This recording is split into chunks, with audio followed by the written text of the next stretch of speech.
बिहार के लाला, भोजपुरी के आन बान शान, लंदन हो चाहे मॉरिशस, दुबई चाहे छपरा, छपरा एक्सप्रेस हम सबके बड़े बॉस खेसारी लाल यादव जी, जोरदार तालियां please give me the big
सबसे पहले खेसारी भाई का स्वागत कामेश्वर साहनी जी करके।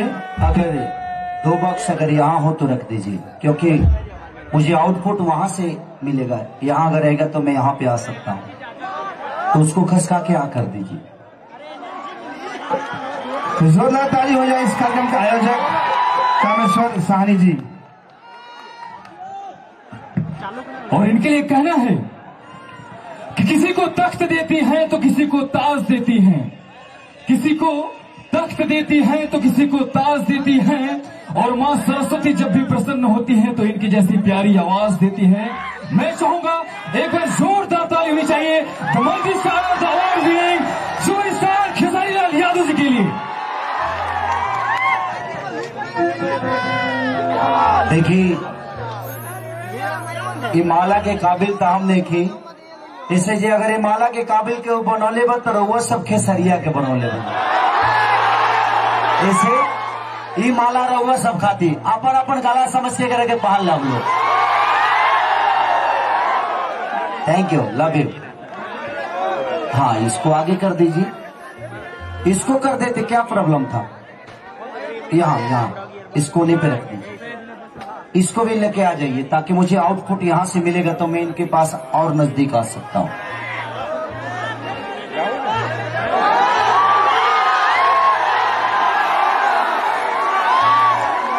कुछ ऐसा कर कमाल कि तेरा हो जाऊं। एक काम करिए, हेलो हेलो भाई जी, इनको रोकिए मत, ये है तो मैं हूं। हाँ तो भाई, अरे लव यू, लव, अरे लव। ये ऐसा एटीएम है कि ये नहीं आएंगे तो मेरा मन ही नहीं लगेगा, इसीलिए 500 से नीचे कोई इधर नहीं आएगा। जितने 500 2000 वाले हैं जरूर इधर आ जाएंगे। आप लोग मुझे देंगे, मैं आपके घर तक पहुंचा दूंगा। फालतू में तुम लोगों मनी ऑर्डर करवा, लेट पहुंची ना पहुंची हमारे लगे दे दे बोलो तो हम तुरंत पहुंचा दे। हेलो, मोनिटर का आवाज खोलिए थोड़ा सा। इसको भी ले लीजिए ना, एक और ले लीजिए यहाँ पे, इसको कोने में यहाँ पे रख देंगे ना तो और अच्छा रहेगा। कि कुछ ऐसा कर कमाल कि तेरा हो जाऊं, किसी और का हो फिलहाल कि तेरा हो जाऊं। एगो हमारे गाना रिलीज भइल बा,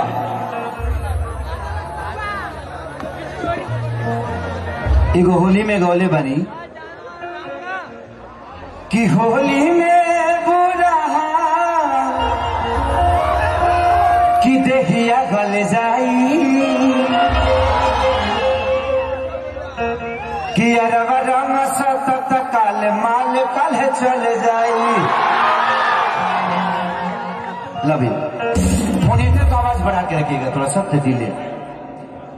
दिल से प्रणाम जितने भी। थैंक यू भैया, thank you I love you. ईश्वर करे कि ऐसे ही आप दिनों रात चौगुना बढ़ते रहे, आपके घर में हमेशा मंगलमय होते रहे। सबका घर में 9 महीना पलई का होला, तारा घर पर 6 महीना को। जितना जल्दी लड़का होगा उतना जल्दी खेसरिया सोहर गाने के लिए आएगा। कितने लोग यहाँ बिहार से एक बार हाथ उठाएंगे क्या? सभी बिहार से बा भाई लव यू दिल से। Thank you. अच्छा कैप निकाल दूं, ठंडा मार दी तो हमारे मेहरारू तेल तारा के लगाई। हाँ सफा खत्म है बड़ा का। कैप निकाल दीजिए। देखो तरह ठंडा से केचूर छोड़ ले आदमी, कैप निकाल दीजिए। निकाल देता हूँ भाई, चिंता मत करिए भाई ऐसे ही बने रहिए। ईश्वर आपको बनाए रहेंगे, आपको कम आपके मेहरारू को ज्यादा बनाए रखे। चलिए कमेश्वर साहनी जी को दिल से प्रणाम कि आज इनके वजह से आप सबसे मुलाकात करने का मौका मिला और आशीर्वाद लेने का मौका मिला। कमिश्नर भैया की तरफ से बहुत पुरस्कार आशीर्वाद के रूप में स्वीकार। भाई दिल से प्रणाम। अरे पैर छूना है पगला, अपने माँ बाप का छू, केसारी आपका भाई है। सुनील भैया देखिए हम ही ऐसा कलाकार बनी कि हाथ में पैसा ली ले। स्टार भैया के बाद लोग पैसा ले हल बंद कर देला, काहे? प्रॉब्लम होला, लोग छुई, लोग के समझ में आला कि केकर हाथ कैसन होई, लेकिन ये हाथवा खेसरिया के भैंस पर से फलाई पर चढ़ा देला। दिल से प्रणाम, दिल से थैंक यू भाई, हमर भाई लव यू। आई अब जौन भी होई रोए सब खाती आइल बानी। एक बार जी कार्यक्रम भाई रहे, लेकिन कलाकार लोग ना पहुंच पाइल, में ऑर्गेनाइजर के कोनो गलती नहीं खे। लेकिन खेसरिया एक बार अगर वादा कर देला था, अगर जीवन में मर जाई तबे ना आइल, जिंदा रही त आई, एक गारंटी बा। Love you I love you. पैसा दहेने बाद में परिचय होई।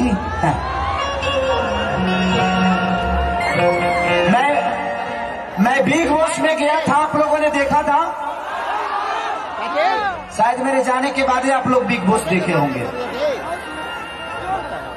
मुझे लोगों ने बोला कि खेसारी आप कुछ कर क्यों नहीं रहे? हम करे कि अगर माँ का गाली देना ही कुछ करना है तो सॉरी, मैं माँ को गाली नहीं दे सकता और किसी के सम्मान को ठेस नहीं पहुंचा सकता। अब पैसा है दिलो, बाद में लेगा भाव। ओके थैंक यू। हम फिर बोला ले पैसा लेवे कही तो, हाँ जब फिर पैसा लेवे कही तब खाली पैसा दे बलो। एगो तो टिकट तू लोग कटा के आई बड़ा खेसरिया के प्यार करे खातिर। एक जगह बिटूर ललो, एक बार हमारा के दीदी हम खुश, तू लोग खुश। अब मान के चलो जो 100 रुपया ले कई बालो तब जेब भर जाइए, से बढ़िया कि 2 हजार ले कई बालो तो ठीक रही हमारो खातिर। नहीं आपका भी फायदा, हमारा भी फायदा। Love you. दिखाओ बाबू दिखाओ। हो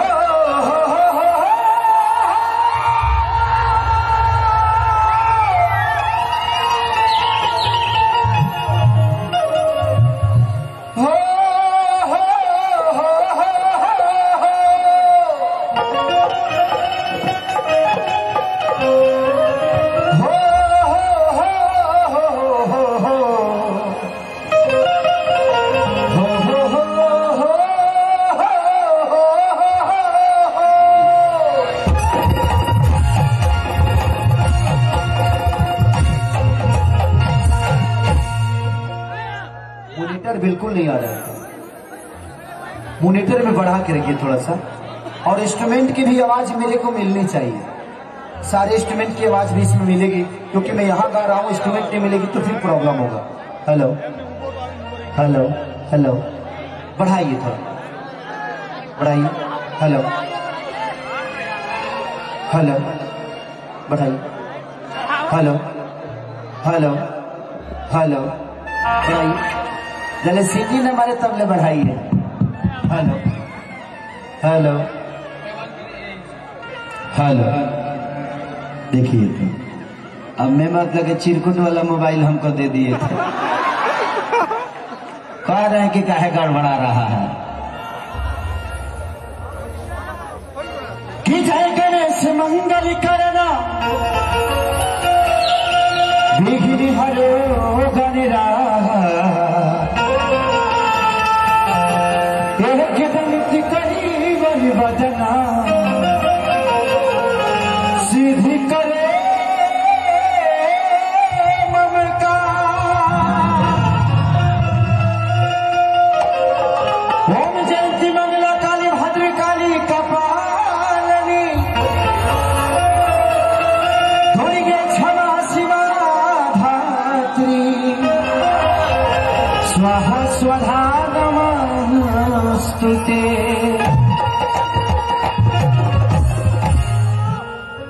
आई एगो भक्त माई से कहिया ओकर बात तो लोग बुझते बड़ा खेसरिया का गाय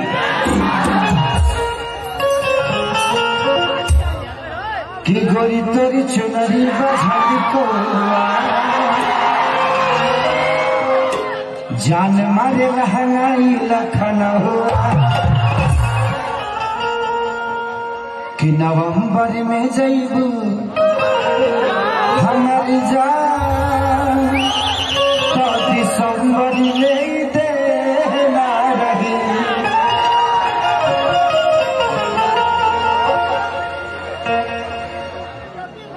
कि अपना सखी से सेटिंग करा के जा। देखिए मैं कभी भी अकेले नहीं रहता, घर पे रहता हूं तो मेहरारू रहती है, अब बाहर रहता हूं तो हीरोइन रहती है। मेरे जीवन में हमेशा कहीं ना कहीं इंगेज वाली स्थिति रहती है। मैं यहां भी अकेले नहीं आया हूं, मेरे साथ कोई आया है। बुला ले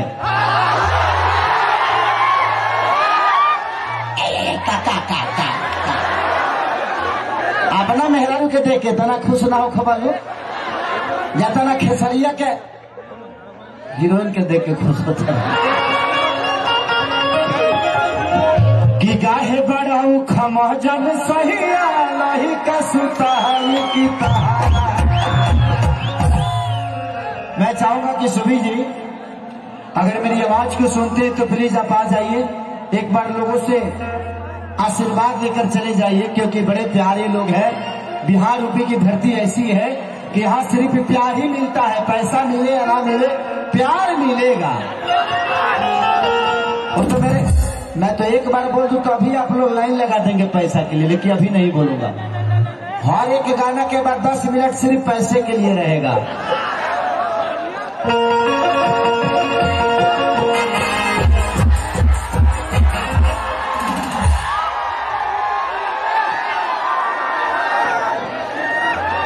एक झापड़ मारे सुजीतवा को खैनी फेंक देंगे।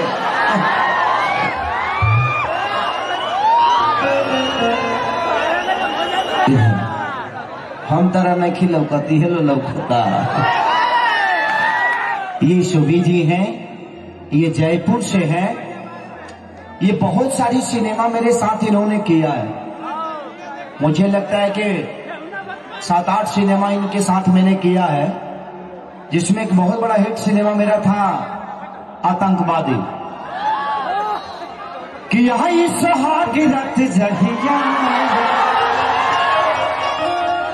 एक इनके साथ में गाना किया था पंजाब में कि जब जब कहबू तब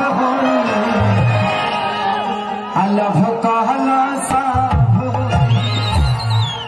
वो मुझे लगता है है कि 6-7 महीने में आज 95 मिलियन है, तो एक मायने रखता है।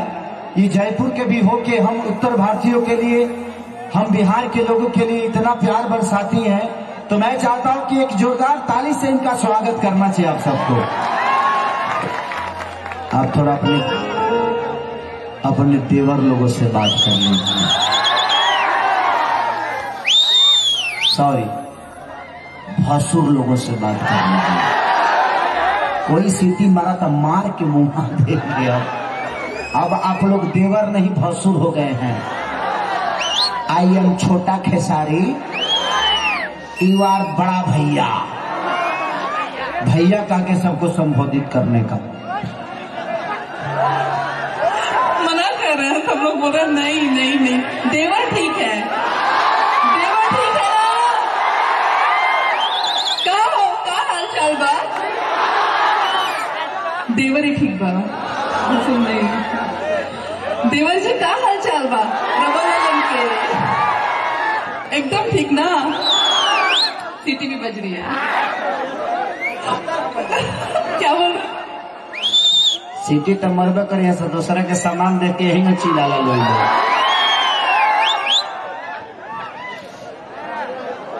आई सुहाग रात जिया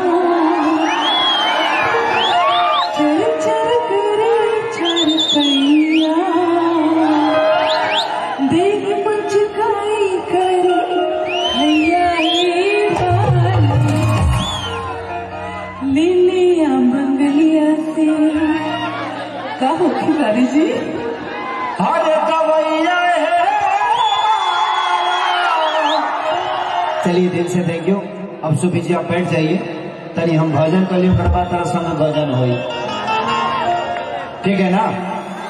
मिलवा इसलिए दिया कि आप लोग बेचैनी में होते, कितना जना तक खजुआओ तले अपन अपन पाए पैटवा खजुआओ तले कि हीरोइनिया कहाँ गया, हीरोइनिया आगे जब निश्चिंत हो बेचैनी की गोली आ गई ना। मैंने भसुर हो जाता लो तो का तरह लो के मैंने 2 कट्ठा खेत हम नाम लिखा लेती। देवर होखे में मजा बता। हमारी उम्र कितना भइल? अभी 26 होता। 26 साल के भइनी में सब जना पे मतलब के राण बड़ुआ बालो।